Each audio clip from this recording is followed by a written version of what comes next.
पुंडलीकवरदा हरिविठ्ठल श्री ज्ञानदेव तुकाराम पंढरीनाथ भगवान की जय। माऊली ज्ञानेश्वर महाराज की जय। जगद्गुरु तुकाराम महाराज की जय। एवं प्रवर्तितं चक्रं नानुवर्तयति हयः अघायुरिन्द्रियारामो मोघं पार्थ स जीवति। नमामि सद्गुरुं शान्तं सच्चिदानन्द विग्रहं पूर्ण ब्रह्म परानन्दमीशमालन्दी वल्लभम्। नमो सद्गुरु तुकया ज्ञानदीपा नमो सद्गुरु सच्चिदानंद रूपा नमो सद्गुरु भक्त कल्याण मूर्ती नमो सद्गुरु भास्करा पूर्ण कीर्ती। अखंड मंडलाकारं व्याप्तं येन चराचरं तत्पदं दर्शितं येन तस्मै श्री गुरवे नमः। जयांची किलिया स्मरण होय सकळ विद्यांचे अधिकरण तेची वंदो श्री चरण श्री गुरूंचे ते नमस्कारो नियाता। एवं प्रवर्तितं चक्रम नानुवर्तयति हयः अघायुरिंद्रियारामो मोघम पार्थ स जीवति। ग्रंथराज ज्ञानेश्वरीच्या 3ऱ्या अध्यायाचं चिंतन आपण करतो आहोत आणि या 3ऱ्या अध्यायातील 16व्या क्रमांकाचा हा श्लोक आहे। या श्लोकाचा अन्वय आणि अर्थ एकदा आपण पाहूयात। पार्थ एवं प्रवर्तितं चक्रम इह यः न अनुवर्तयति सः अघायुः इंद्रियारामः मोघम जीवति। त्याचा अर्थ असा होईल, पार्थ म्हणजे हे अर्जुना, एवं ह्याप्रमाणे प्रवर्तितं चक्रम हे प्रवृत्त केलेलं हे जे चक्र आहे, स्वधर्मरूप जे चक्र आहे,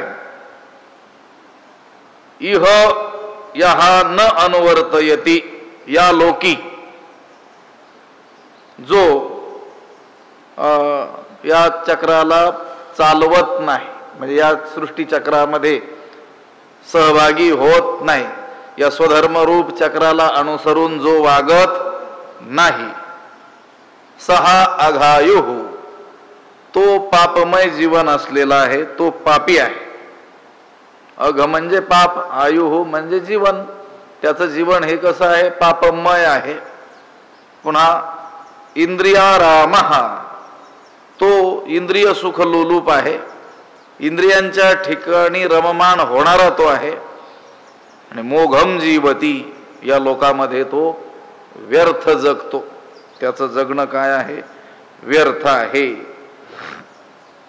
या मागच्या श्लोकांमध्ये वर्णन केलेला जो सृष्टीचा क्रम आहे, सृष्टी चक्र जे आहे, ह्या चक्राला गती देण्याचं काम स्वधर्मरूपी यज्ञ करत असतो। स्वधर्मरूपी यज्ञ जो करतो तो या चक्राला जणू काय करतो, गती देत असतो। परंतु या सृष्टी चक्राला जो स्वधर्मरूपी यज्ञातून, यज्ञाच्या माध्यमातून यज्ञ करून गती देत नाही, त्याचं जीवन पापमय आहे, असं या श्लोकामध्ये भगवंतानं सांगितलेलं आहे। हा जो 3रा अध्याय आहे, या अध्यायाच्या 4थ्या श्लोकापासून जे एक प्रकरण सुरू झालेलं आहे, त्या प्रकरणाचा उपसंहार या 16व्या श्लोकामध्ये भगवंताने केलेला आहे। हे जे प्रकरण या ठिकाणी सांगण्यात आलं, या प्रकरणामध्ये जो अनात्मज्ञ पुरुष आहे, म्हणजे आत्मज्ञ नाही, आत्म्याला जाणलेलं ज्यानं नाही आहे, त्यानं कर्म का केलंच पाहिजे याविषयी वेगवेगळी कारणं भगवंतानं सांगितलेली आहेत। कर्म करणं कसं आवश्यकच आहे, त्या कर्म केल्याशिवाय पर्यायच नाही। कसं आवश्यक आहे, का केलं पाहिजे हे वेगवेगळ्या कारणातून भगवंताने या मध्ये त्याचं काय केलं, वर्णन केलेलं आहे. एक सृष्टी चक्र सांगितलेलं आहे, हे स्वधर्मरूपी एक चक्र सांगितलेलं आहे. आणि त्या चक्रामध्ये, त्या चक्राला अनुसरून जो वागत नाही त्याचं वर्णन या 16व्या श्लोकामध्ये केलेलं आहे. हे सृष्टीचक्र गीतेमध्ये जे सांगितलं आणि भगवान ज्ञानोबरायांनी त्याच्यावर जे भाष्य केलेलं आहे ते खालून वर कोणत्या क्रमानं सांगितलेलं आहे, तर भूत जी होतात ती अन्नास्तव भूते प्ररोह पावती समजते. पुन्हा अन्नाला कोण निर्माण करतं, अन्ना ते वर्षू प्रसवे, अन्नाला पर्जन्य काय करतो, अन्न निर्माण करतो. म्हटले पर्जन्या यज्ञी जन्म, पर्जन्याचा जन्म किंवा पर्जन्य कशापासून उत्पन्न होतो, यज्ञापासून. म्हटले यज्ञ ते प्रकटी कर्म, यज्ञ हे सुवर्णाश्रम विहित जे कर्म आहे त्याच्यापासून ते प्रकट होतं.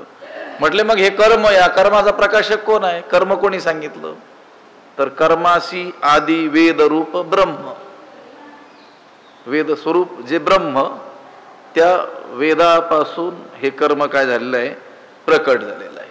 म्हटले वेदाला कोणी निर्माण केलं, वेदा ते प्रसवतसे अक्षर, अक्षर स्वरूप जो परमात्मा त्याच्यापासून वेद काय झाला, प्रकट झाला. म्हणजे या सृष्टीचक्रामध्ये एकंदर 7 गोष्टींचा अंतर्भाव किंवा 7 अंग या सृष्टीचक्राची काय केलेली आहेत, सांगितलेली आहेत.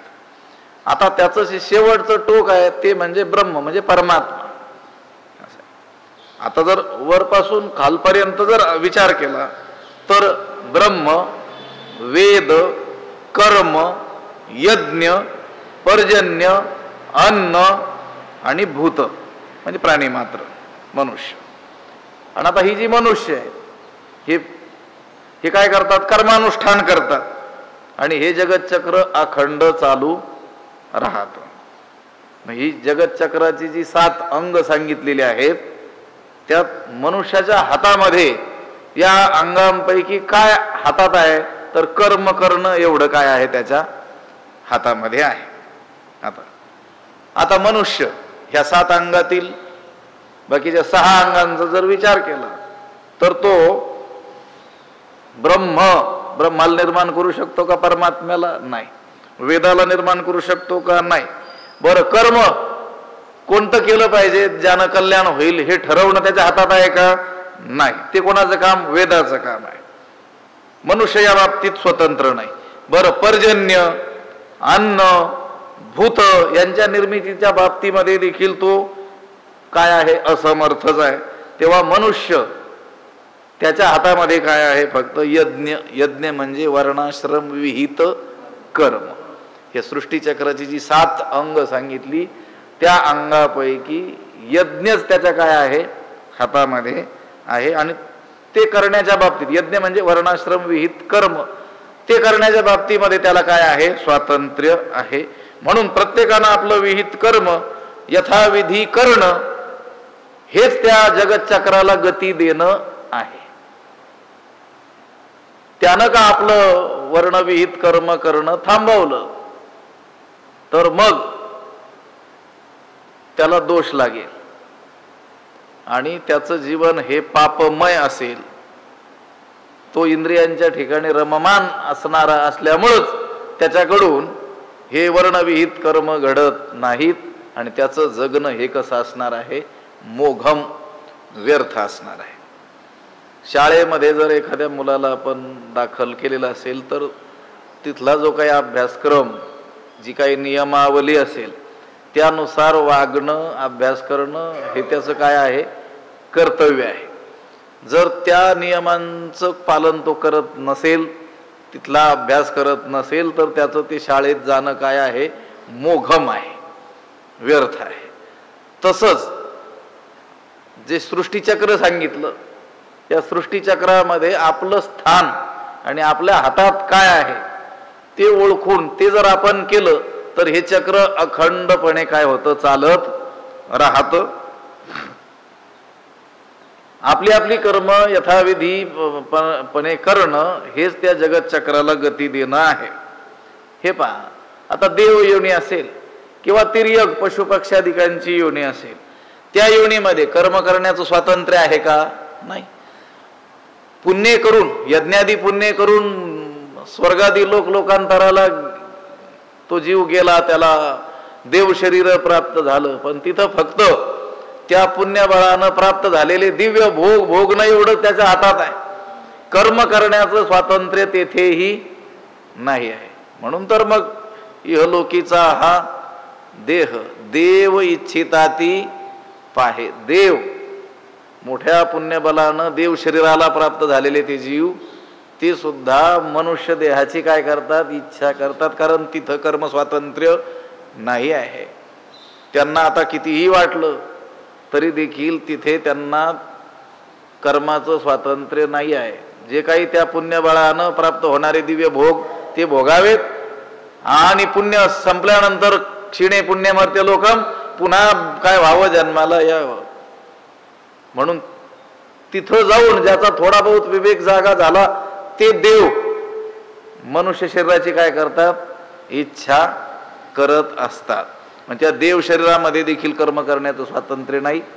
आणि जी पापाचं फळ म्हणून प्राप्त झालेली तिर्यक योनी, पशुपक्ष्यादी योनी, पापयोनी, त्यामध्ये देखील कर्म करण्याचं स्वातंत्र्य नाही. पशु काय पाप पुण्य जाणती, ते काय पाप जाणतात का पुण्य जाणतात? मग काय करा? उत्तम मध्यम भोग, जे काही उत्तम मध्यम त्यांच्या लायकीप्रमाणे त्यांना प्राप्त होणारे भोग ते भोगावेत एवढंच त्यांना कळतं.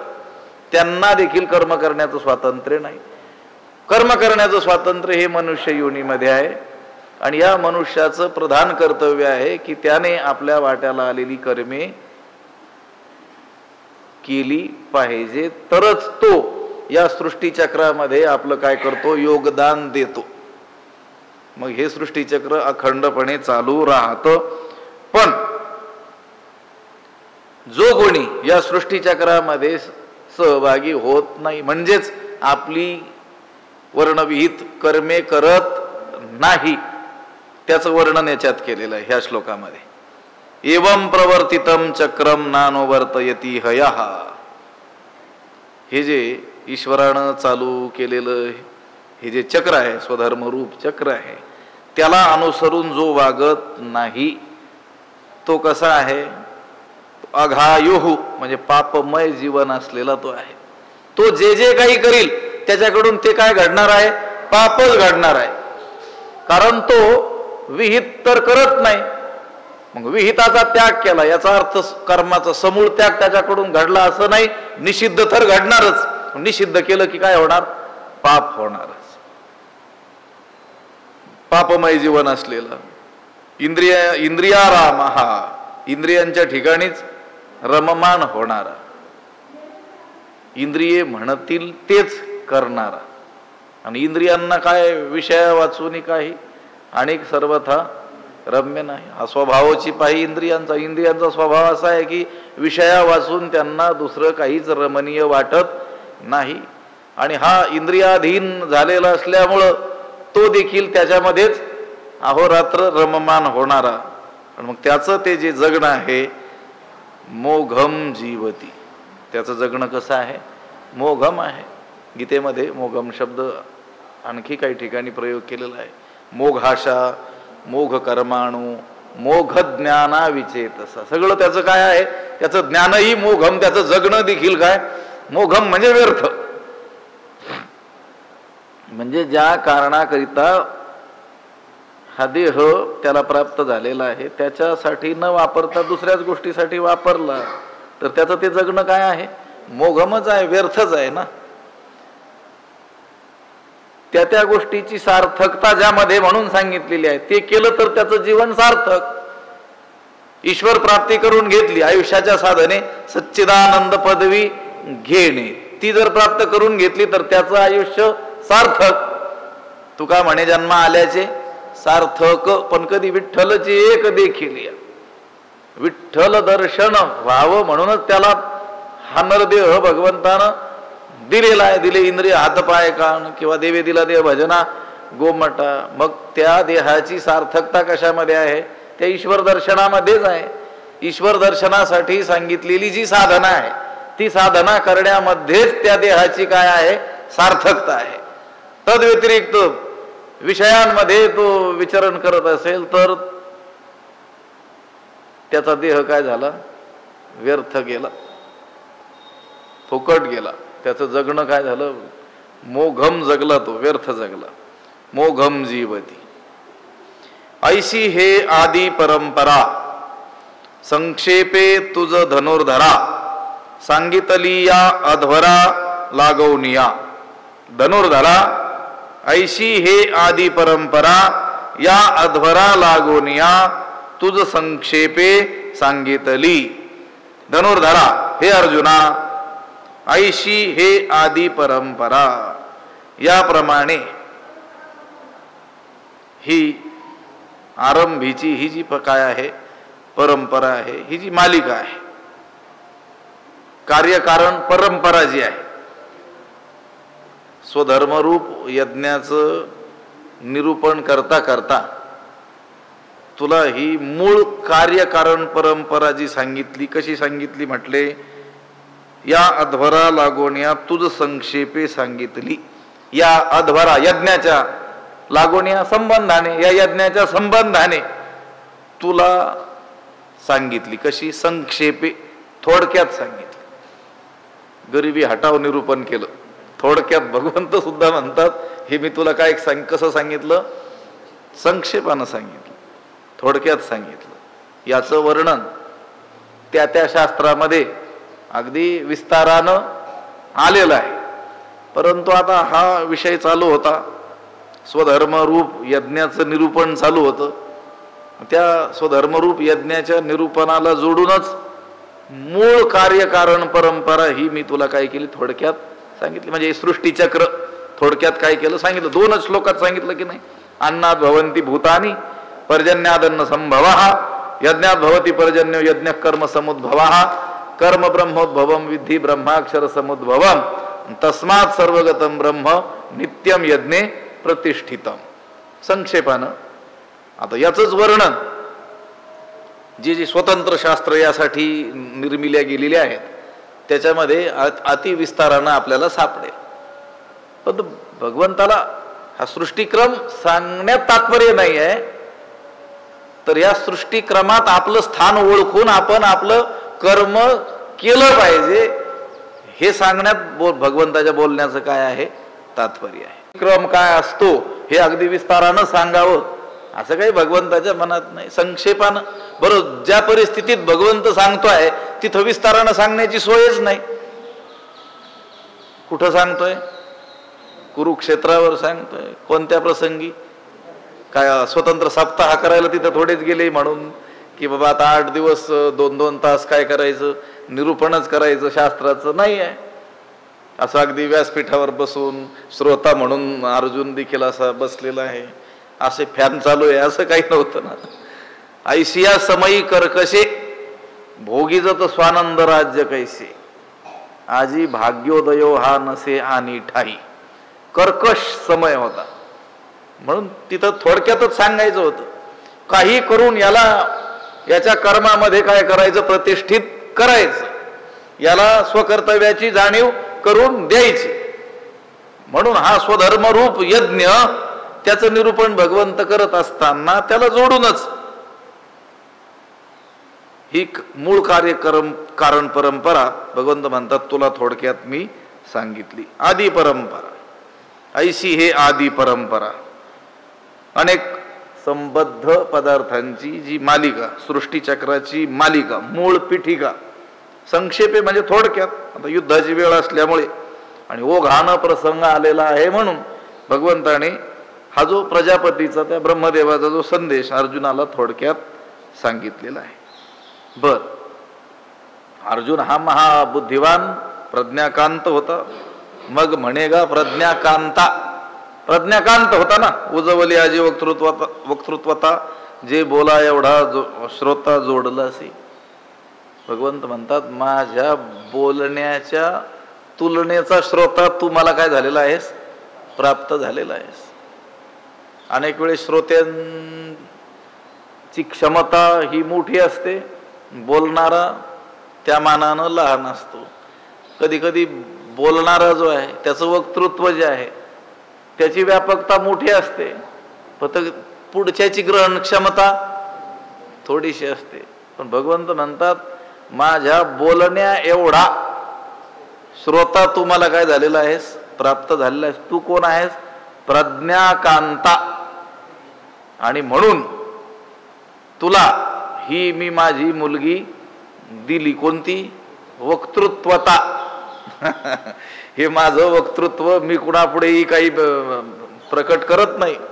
भगवंताने एवढं कोणाला सांगितलंय का, जे न सांगेची पितया वसुदेवासी, जे न सांगेची माते देवकीसी, जे न सांगेची बंधू बळीभद्रासी, ते गुह्य अर्जुनाशी बोलत. देवी लक्ष्मी एवढी जवळीक परी, तेही न देखे या प्रेमाचे सुख. आजी कृष्ण स्नेहाचे बीक किंवा पीक या तेची आथी. का बरं सांगितलं एवढं, कारण तो बोला एवढा श्रोता आणि तो प्रज्ञाकांत असल्यामुळं त्याला काही फार विस्तारानं समजावून सांगण्याची आवश्यकता नाही. थोडस सूत्रमय पद्धतीनं सांगितलं तरी तो काय करील, समजून घेईल. त्याला एकच उभी महिनाभर सांगण्याची काही गरज नाही. ते ओवी, त्यातील शब्द, त्या शब्दांचा अर्थ, त्याचं तात्पर्य, दोन ओव्यांचा संबंध एवढं सांगितलं की तो त्याचं काय करील, बरोबर लक्षात घेईल. त्याला फारच एक ओवीवर महिना बोलण्याची काही आवश्यकता नाही आहे. म्हणून संक्षेपे तुझ धनुर्धरा सांगितली या अध्वरा लागोनिया. आणि तुकोबाराय म्हणतात त्याप्रमाणे जो शहाणा असतो, बुद्धिवान असतो, शहाणिया पुरे एकच वचन, एका वचनातच काय होतं, काम होऊन जातं. अर्जुन हा ऐकत होता आणि ऐकतही होता.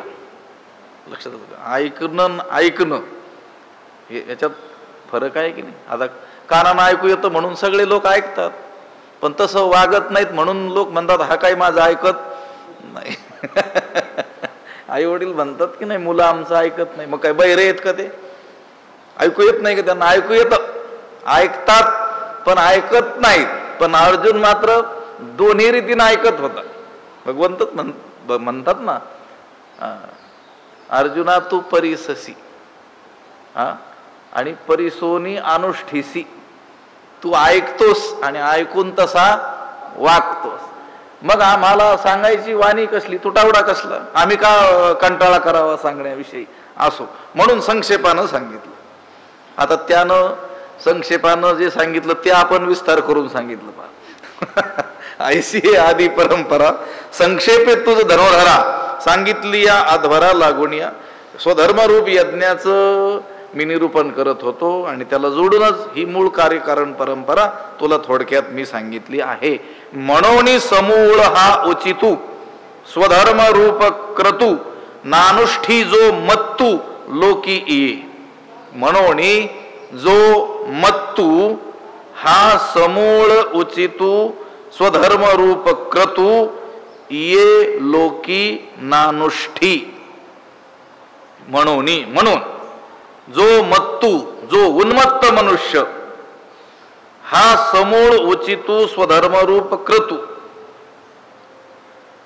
हा ह्या समग्र योग्य असलेल्या स्वधर्मरूप यज्ञाचं ये लोकी नानुष्ठी या लोकात आचरण करत नाही. जो उन्मत्त मनुष्य या मृत्यू लोकात जन्माला येऊन परमात्म्यानं अनादी वेदांनी जे सांगितलेलं आधार असलेलं सप्रमाण असलेलं जे स्वधर्मरूप यज्ञ आहे त्या यज्ञाचं जो अनुष्ठान करणार नाही किंवा करत नाही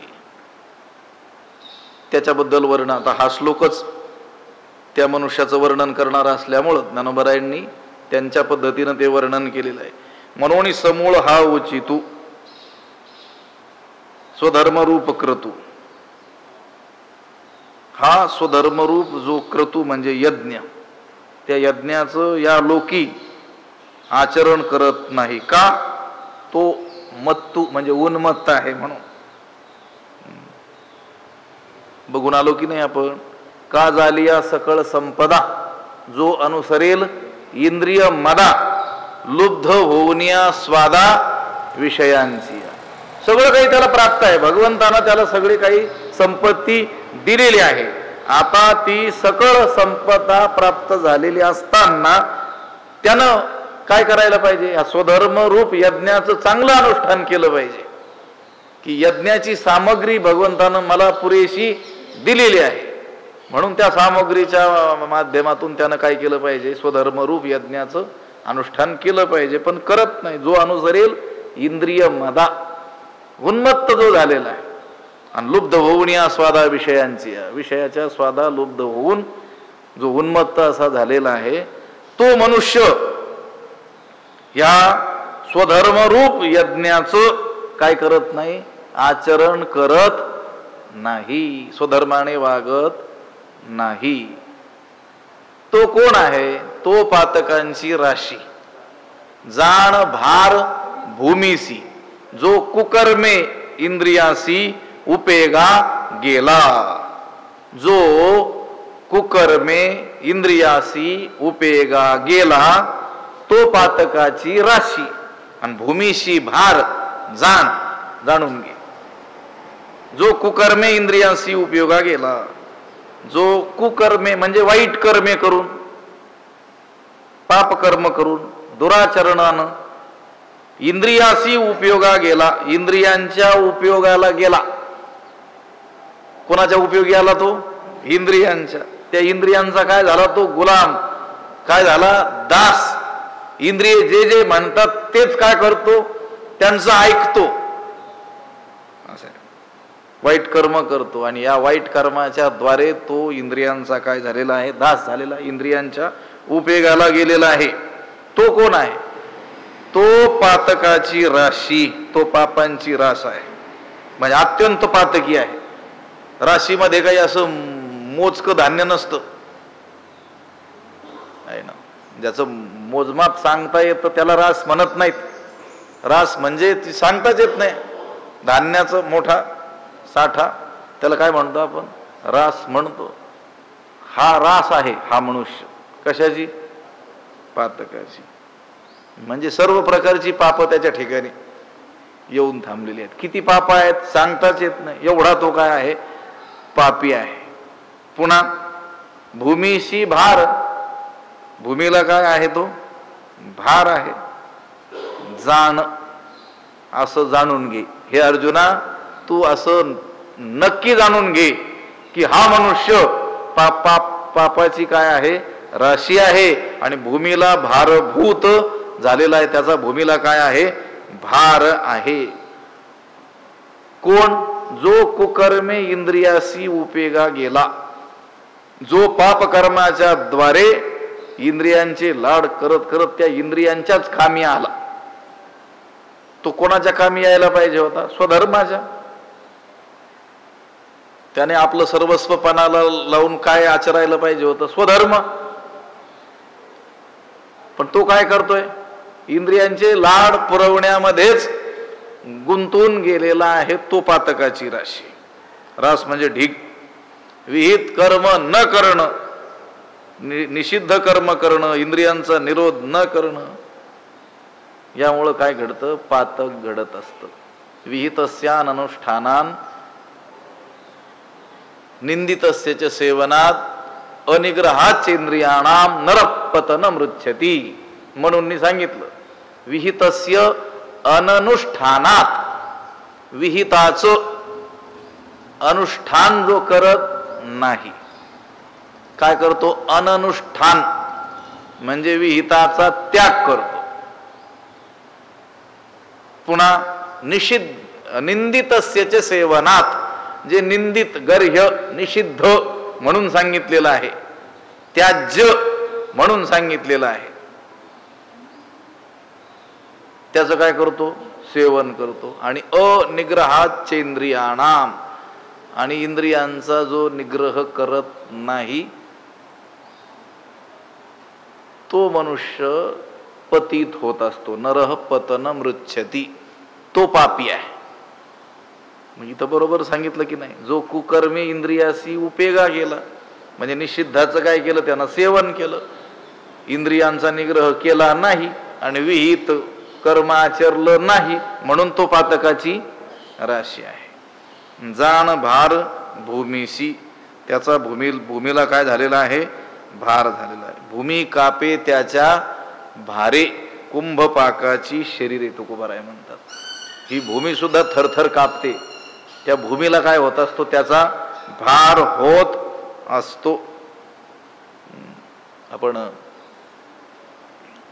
कृष्ण जन्माचे अभंग पाहत असतो, त्याच्यामध्ये हा उल्लेख आलेला आहे. वत्सरूपी पृथ्वी ब्रह्म्यापाशी जाय, नेत्री वाहे तोय सांगत असे, बुडविला धर्म अधर्म झाला फार, सोसवेना भार मज आता. या लोकांचा भार मला काही सोसवत नाही. या पातकी लोकांचा भार भूमीला होत असतो. पुढे येईल विषय, यया भारापासून सोडवी मेदिनी हे. ही मेदिनी, ही पृथ्वी या भारापासून काय केली पाहिजे, सोडविली पाहिजे. म्हणजे ह्या लोकांचा भूमीला काय होतो, भार होतो. कोणाचा, ह्या पापी लोकांचा. कोण पापी लोक, नानुष्ठी जो मत्तू लोकी ये, मागच्या ओवीत शेवट, जो उन्मत्त होऊन या स्वधर्मरूप क्रतूचं अनुष्ठान करत नाही. मग स्वधर्मरूप यज्ञाचं अनुष्ठान करत, मग किती महत्व स्वधर्माला दिलेलं आहे. हा 3रा अध्याय कर्मयोग याचं नाव आहे आणि अतिशय अतिशय महत्वाचा. सगळेच अध्याय महत्वाचे आहेत, पण त्या अध्यायांना समजावून घेण्याकरिता अगोदर हा अध्याय समजावून घेणं काय आहे, अतिशय आवश्यक आहे. कारण आपण बहुतेक कशाचे अधिकारी आहोत, कर्माचे. कर्मण्येवाधिकार असते मा फलेषु कदाचन. उपासना आणि ज्ञानाचे अधिकारी हे थोडे लोक आहेत. आपल्याला देखील उपासनेचं आणि नंतर ज्ञानाचं काय करायचं, अधिकार प्राप्त करून घ्यायचा आहे. पण तो अधिकार कधी प्राप्त होईल आपल्याला, या स्वधर्मरूप यज्ञाचं आपण अनुष्ठान केलं तर. आणि जो उन्मत्त होऊन या मृत्यूलोकात जन्माला येऊन या स्वधर्मरूप यज्ञाचं अनुष्ठान करत नाही, जो कुकर्मे इंद्रियाशी उपयोगा गेला, जो पाप कर्माच्या द्वारे इंद्रियांचे लाड करण्याच्याच उपयोगाला पडलेला आहे, तो पातकाची राशी आहे आणि त्याचा भार भूमीशी होतो असे जाण. ते जन्म कर्म सकळ अर्जुना ती निष्फळ, जैसे का अभ्रपटळ आकाळीचे. त्याचं जगणं कसं निष्फळ आहे ते सांगतात. अर्जुना जैसे अकाळीचे अभ्रपटळ, ते सकळ जन्म कर्म अति निष्फळ. अर्जुना, हे अर्जुना, जैसे अकाळीचे अभ्रपटळ, जसे भलत्याच वेळी अकाळी आलेलं जे आकाशात आलेली मेघाची जी फळी आहे, अभ्रपटळ, ते कसं असतं, निष्फळच असतं की नाही. अकाळी आलेलं आभाळ ते काही वसेना वर्षे थांबतही नाही, पाऊसही पडत नाही, टिकूनही राहत नाही आणि पाऊसही पडत नाही. अकाळी बर का, अवकाळी नाही. अकाळी म्हणजे आता पावसाचा काळ नाही आहे आणि त्यावेळेस आलेलं जे आभाळ आहे ते जसं काय आहे, निष्फळ आहे. त्याप्रमाणे ते सकळ जन्म कर्म अति निष्फळ. त्याप्रमाणे त्यांचं ते सर्व जन्म म्हणजे जिनं जगणं आणि कर्म हे अत्यंत काय आहे, निरर्थक आहे. त्यांचं जन्म, त्यांच्या सर्व क्रिया हे काय आहेत, निष्फळ आहे. ज्याप्रमाणे अयोग्य काळी आलेलं आभाळ कसं असतं, निष्फळ असतं, त्याप्रमाणे निष्फळ म्हणजे फळरहित, त्याला कोणतंच काय नाही, फळ असत नाही. असा जो पुरुष आहे की जो विहिताचं अनुष्ठान करत नाही. आता तो निंद्य कर्म करताना आपल्याला दिसतो, बर, निंद्य कर्म करून प्रचंड ऐश्वर्य देखील त्यानं प्राप्त केलेलं आपल्याला दिसतं, मोठमोठी वैभव त्याने मिळवलेले आपल्याला दिसतात. मग त्याचं जगणं कसं काय व्यर्थ आहे, असं का सांगताय याच्यामध्ये. उलट त्यांचं जगणं सफल झालेलं दिसतं आजच्या काळामध्ये. आणि सज्जन लोकांना मग प्रश्न पडतो की आम्ही एवढं नियमाचं पालन करतो, निंद्य कर्म करत नाही, मग सगळी दुःख आमच्याच वाट्याला का? आणि हे एक देखील नियम पाळत नाही. एक नियम पाळतात, कोणता? कोणताच नियम पाळायचा नाही हा नियम पाळतात. लक्षात येतंय का? आणि त्यांनी मात्र मोठी वैभव मिळविलेले आपल्याला दिसतात. आणि मग कसं म्हणता की त्यांचं जगणं म्हणजे त्यांचा जन्म, त्यांच्या सर्व क्रिया कर्म हे काय आहेत? निष्फळ आहेत. तर गोष्ट अशी आहे की मनुष्य जन्म सफल कशाने आहे हे पाहावं लागेल. भगवंताच्या प्राप्तीनंच मनुष्य जन्म काय सांगितलेला आहे? सफल सांगितलेला आहे. भगवत व्यतिरिक्त काहीही मिळवलं तरी देखील त्याचा जन्म सफल झाला असं शास्त्राने काही सांगितलेलं नाही. अज्ञानी लोक भले त्याचा जन्म सफल झाला असं मानत असो, पण आपल्याला अज्ञानी लोक प्रमाण आहेत का शास्त्र प्रमाण आहे? तस्मात शास्त्रम प्रमाणंते. आपल्याला काय प्रमाण असलं पाहिजे? शास्त्र प्रमाण असलं पाहिजे. आता ही जी माणसं आहेत, निंद्य कर्म करतात, निषिद्ध कर्म करतात, पाप कर्म करतात, मोठी वैभव मिळवतात, पण हरीला मिळवतात का? नाही. ज्ञानोबराय काय म्हणतात? ज्ञानोबरायांच्या दरबारात बसलोय की नाही आपण? हरी विन जन्म काय? स्वर्ग का? नरकाची पै जाणं. त्यांनी घर स्वर्गासारखी बांधलेली असली पण हरी मिळवलेला नसला तर ज्ञानोबराय म्हणतात ते स्वर्ग नाही. काय आहे? त्यांचा जन्मच काय आहे? पूर्ण नरक आहे. हरी विन जन्म नरकाची पै जाणं. किंवा मनुष्य पण तरी साधी नारायण, नाही तरी हीन पशु होणी. मनुष्य म्हणून जन्माला आलेलो आहोत ना, तर मग नारायणाची प्राप्ती करून घेतलीच पाहिजे. नाहीतर मग आपला जन्म पशु होणंही हीन आहे असं मानण्यात येईल. पशुसारखा नाही. पशुसारखा म्हणण्यानं त्यांचा अपमान होईल, खरोखर अपमान होईल त्यांचा. कारण ते म्हणतील आम्हाला जे शरीर देवानं दिलं पशुचं ते काही भजनासाठी दिलंच नाही, भगवत प्राप्तीची साधना करण्याकरिता दिलं नाही. या देहात भगवत प्राप्तीची साधना होत नाही. तुम्हाला ते दिलेलं असून तुम्ही देव मिळवला नाही. आणि मग आमच्या साम्यतेला कसे येतात? आमच्यापेक्षा कसे आहात तुम्ही? हीन आहात. मनुष्या परी कुत्री ती तुकोबाराय म्हणतात. माणसापेक्षा ती कुत्री बरी आहे. त्यांना भजन करता येत नाही म्हणून ते करत नाही. त्यांचा देह भजनास योग्य बनवलेला नाही म्हणून ते भजन करत नाहीत. त्यांच्याकडे तर्क आहे. जर कुठं कोर्टात जर केस गेली तर ते सांगू शकतील का भजन केलं नाही. ते म्हणतील आम्हाला भजन करण्याची योग्यताच देवानं दिली नाही म्हणून केलं नाही. तुला दिलेली असून तू आमच्यासारखं वागलास. म्हणून मनुष्य जन्माची सफलता भगवत प्राप्तीमध्ये आहे. आणि भगवत प्राप्ती व्यतिरिक्त त्यानं काहीही मिळवलं तरी त्याचं जीवन सफल झालं असं मानण्यात येणार नाही. त्याचं जीवन काय मानण्यात येईल? निष्फळच मानण्यात येईल. म्हणून ते जन्मकर्म सकळ अर्जुना अति निष्फळ.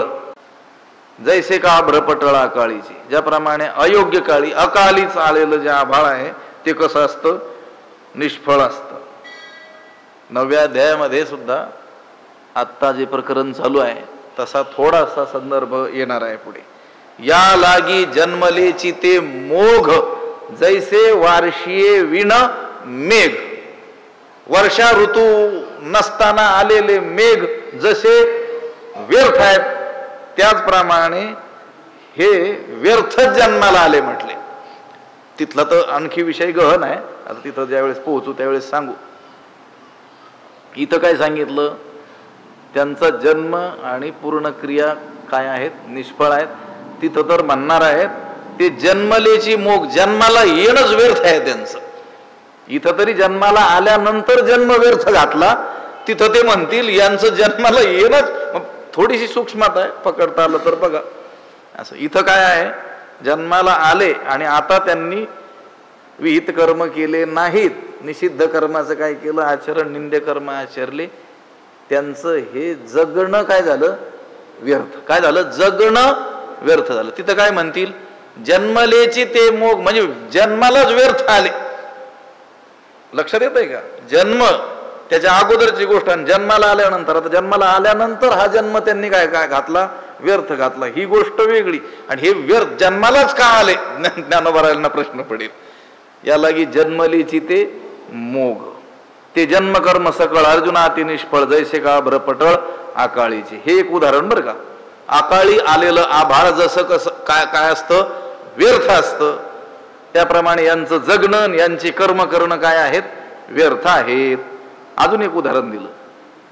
का गळास्तन अजेचे तैसे जियाले देखे तयाचे जया अनुष्ठान स्वधर्माचे घडेची ना. का म्हणजे किंवा एक उदाहरण सांगितलं ज्ञानोबरायांनी. जैसे का भ्रपटळ आकाळीचे. नसेल पटलं तर आणखी सांगतो म्हटले. का म्हणजे किंवा. जया स्वधर्माचे अनुष्ठान घडेची ना, ज्याला स्वधर्माचं आचरण घडत नाही. तयाचे जियाले, त्याचं जे जगणं कसं आहे? अजेचे गळास्तन तैसे देखी, शेळीच्या गळ्याचे स्तन जसे असतात, कसे असतात? निरुपयोगी असतात. त्याप्रमाणे त्यांचं जगणं काय आहे? व्यर्थ आहे. जियाले म्हणजे जीणं, म्हणजे जीवन जगणं, हे काय आहे? व्यर्थ आहे. कसं व्यर्थ आहे? का गळास्तन अजेचे. आजा म्हणजे बकरी, शिळी. अजा गलस्तनस्य इव जन्मतस्य निरर्थकम श्लोक आहे. त्या श्लोकाचा अर्धा पाठ त्यातलंच सोपं मराठी ज्ञानोबरायांनी आपल्याला सांगितलेलं आहे. आता त्या शिळीच्या गळ्याला काय असतात? स्तन असतात लटकलेले. त्याच्यातून दूध निघतं का? दूधही निघत नाही. बरं, नका का दूध निघे ना, मग त्याने ती शोभते का? शोभतही नाही. ते कसे असतात? ते गळ्याला आलेले, शिळीच्या गळ्याला आलेले स्तन कसे असतात? व्यर्थ असतात. त्यांचा काहीच उपयोग धड ते शोभाही देत नाहीत आणि त्याच्यातून दूधही निघत नाही. तसं यांचं जगणं कसं असतं म्हटले? व्यर्थ असतं. तैसे जियाले देखे तयाची. कोणाचं? जया स्वधर्माचे अनुष्ठान घडेची ना, ज्याला स्वधर्माचं अनुष्ठान घडत नाही. स्वधर्म वर्णाश्रम विहित जे कर्म, जे उचित म्हणून शास्त्राने सांगितलेले आहेत, ती कर्मे जो करत नाही त्याचं जगणं या शिळीच्या गळ्याला आलेल्या स्तनाप्रमाणे व्यर्थ आहे, फुकट आहे. म्हणून ऐके पांडवा, हा स्वधर्म कवणे न संडावा, सर्व भावे भजावा हाची एकू. म्हणून पांडवा, म्हणून अर्जुना ऐके, ऐक. हा स्वधर्म कवणे न संडावा, या स्वधर्माचा कोणीही त्याग करू नये. सर्व भावे हाची एकू भजावा. आणि काया वाचा मनानं धनानं याच एका धर्माची काय करावी? सेवा करावी. कोणता धर्म? स्वधर्म वर्णाश्रम विहित कर्म, त्याचंच काय करावं? पालन करावं. आणि कोणीही या स्वधर्माचा त्याग करू नये.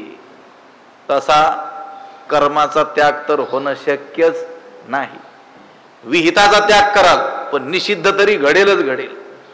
पाठीमागे बघून आलो की नाही आपण? डोळ्यांनी काय बघणं थांबवलं का? असं कानांनी ऐकणं काय थांबवलं का? पायाने चालणं काय थांबवलं का? प्राणांनी आपली गती काय थांबवली का? नाही. मग काय तेजेले ते काय का असं या सांगपा मजपाशी यायचे. मग कशाचा त्याग केला? म्हणजे विहिताचा केला. ज्ञानेश्वरी वाचण्याचा त्याग केला, पण पेपर वाचल्याशिवाय तर राहणार नाही. निषिद्ध तर घडणारच ना. पूर्णपणे कर्मत्याग होऊच शकत नाही. जोपर्यंत शरीर आहे तोपर्यंत कर्माचा त्याग होऊ शकत नाही. हागा शरीर जरी झाले तरी कर्तव्य ओघे आले, मग उचित का आपले ओसंडावे. हागा, अरे शरीर जरी झाले, शरीर जर उत्पन्न झालेलं आहे तरी कर्तव्य ओघ्या आले, तर मग ओघानच त्याच्या मागं काय आलेलं आहे, कर्तव्य आलेलंच आहे. मग आपले उचित का ओसंडावे, मग आपलं वर्णोचित जे कर्म आहे ते का बरं टाकावं. शरीर जोपर्यंत आहे तोपर्यंत कर्म घडणं हे जर अपरिहार्यच आहे, कर्म घडणार म्हणजे घडणारच, तर मग आपलं जे उचित आपल्याला कल्याणाला म्हणून जे सांगितलेलं आहे, कल्याणाचं साधन म्हणून जे स्वकर्म सांगितलेलं आहे, उचित कर्म सांगितलेलं आहे, ते का ओसंडावे, का टाकावं बरं, म्हणजे का करू नये, केलं पाहिजे. परिसपा सव्यसाची मूर्ती लाहोणी देहाची, खंती करीती कर्माची ते गावंढे गा. सव्यसाची हे अर्जुना, परिस ऐक, देहाची मूर्ती लाहोणी म्हणजे देहाचा आकार प्राप्त होऊनही, हे हात पाय इत्यादी सर्व अवयवांसह हा देह आपल्याला प्राप्त होऊनही कर्माची खंती करीती, वर्णोचित कर्माची काय करतात, उपेक्षा करतात, ते गावंडे, ते खेडवळ आहेत. ते काय आहेत, आडाणी लोक आहेत. ज्ञानोबा आता रागावले तर काय म्हणतील, फार फार तर मूर्ख म्हणतील, मूढमती म्हणतील. हा शब्द आहे गावंढे गा. परिसपा सव्यसाची मूर्ती लाहोणी देहाची, खंती करीती कर्माची ते गावंढे गा. सव्यसाची अर्जुनाला म्हटलेलं आहे. डाव्या आणि उजव्या दोन्ही हातांनी ज्याला बाण सोडता येतात त्याला सव्यसाची असं म्हणतात. उभौ मे दक्षिणो पाणो पाणी गांडीवस्य विकर्षणे तेन देव मनुष्येषु सव्यसाची ती माम विदु. महाभारतीय युद्धामध्ये दोनच योद्धे असे होते की ते सव्यसाची होते, अर्जुन आणि कर्ण. या दोघांनाही दोन्ही हाताने तेवढ्याच क्षमतेनं बाण सोडता येत होते. मग भगवंत या ठिकाणी म्हणतात, मग का वापरला असेल बरं सव्यसाची हाच शब्द, अर्जुना, पार्था, कौंतेया असं का म्हटले नाही. ज्या त्या ठिकाणी जे ती संबोधनं दिलेली आहेत ना, त्या त्या विषयाला अनुसरूनच दिलेली आहेत. त्याच्यातून त्याची ती शक्ती, ते सामर्थ्य सांगण्याचा काय आहे, हेतू आहे. अर्जुना तू कोण आहे, सव्यसाची आहे. सव्यसाची शब्दाचा अर्थ काय, दोन्ही हातांनी त्याच क्षमतेनं बाण सोडण्याची क्षमता. आता एवढ्या त्या महाभारतीय युद्धामध्ये त्या काळात पूर्ण विश्वामध्ये हे सामर्थ्य किती लोकांमध्ये, दोन. आता त्या कर्णाचा विचार सोडून द्या, तुझ्यामध्ये हे काय आहे, सामर्थ्य आहे. म्हणजे तुझं जे कर्म युद्ध करणं, तू कोण आहेस, क्षत्रिय, वर्णोचित स्वधर्म म्हणून कोणतं कर्तव्य तुला प्राप्त झालेलं आहे, युद्ध. ते करता येत नाही असं नाहीये तू, तर ते अधिक चांगल्या रीतीनं तुला करता येतं. असं असूनही तू ते युद्ध सोडून पळू पाहतोस. लक्षात आलं का, तुला ती गोष्ट चांगल्या रीतीनं करता येते, कारण तुझं कर्तव्य आहे युद्ध करणं. तू आहेस क्षत्रिय, योद्धा आहेस, आणि त्या युद्ध कलेमध्ये निपुण आहेस. किती निपुण आहेस, इतका निपुण आहेस की दोन्ही हातांनी तुला बाण सोडता येतो. मग असं असताना तू कर्म त्याग करणं उचित नाही. तुला काही असा तर्क देता येणं शक्य नाही की बाबा आता वर्ण उचित कर्म तर केलं पाहिजे, पण ते करण्यामध्ये मी असमर्थ आहे, असं काही तुला पळवाट नाही आहे. तू कोण आहेस, सव्यस आहे, जाणीव करून देतात भगवान.